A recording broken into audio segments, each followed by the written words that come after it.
do about it, right? But I'm here to let you know that yes, just because you have genes for certain disease, doesn't necessarily mean that you're going to get that disease. What we pass on from generation to generation is not just the genes, but also the dinner plate.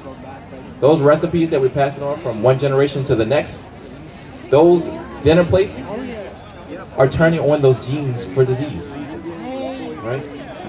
Now, I specialize in diabetes and cancer.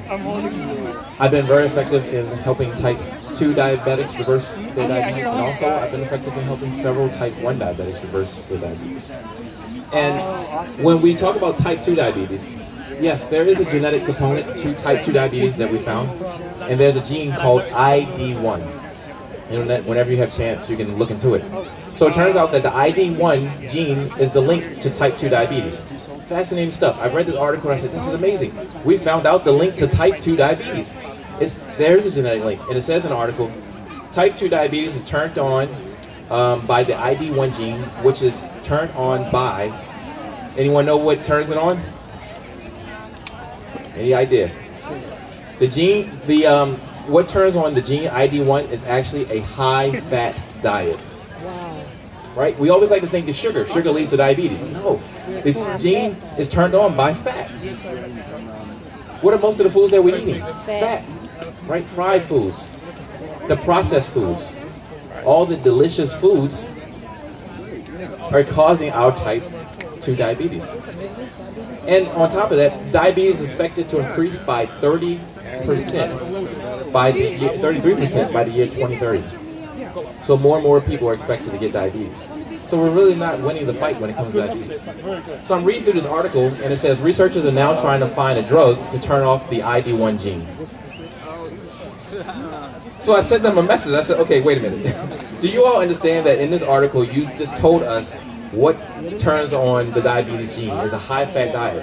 How about you educate your doctors and have them educate their patients on what a high-fat diet is and how to avoid it? Right? I didn't get a response. So I'm going to let you all know what a high-fat diet is, because this is what I do. I educate my patients because you have to be active in your role when it comes to health. So a high-fat diet is going to be the processed foods, pretty much those things that's in boxes. Right? It's going to be your fried foods. High fat does not include avocados, nuts. You know, a lot of people, I get this, like, oh, I'm not going to eat these almonds or walnuts because it has a lot of fat in it. But then they'll go to McDonald's and eat something, right? It happens so often. So avoiding the high-fat diet will turn off the ID1 gene, which leads to your type 2 diabetes. So if you have type 2 diabetes, really look at yourself and track the foods that you're eating each day. And figure out, okay, well, yeah, this is high fat, so this could be potentially leading to my diabetes. So I'm letting you know, yes, just because it's genetic doesn't mean that you no longer have a role in it. You do have a role in your health, and you can reverse your disease by the foods that you're putting in your mouth. Now, type 1 diabetes, a little bit more trickier. There's some genetic components to type 1, but typically type 1 is caused by an autoimmune disorder. Does anyone know what the biggest link to type 1 diabetes is? Come on, you guys gotta know. It's something that we always give our kids. Milk. What? Sugar. Right?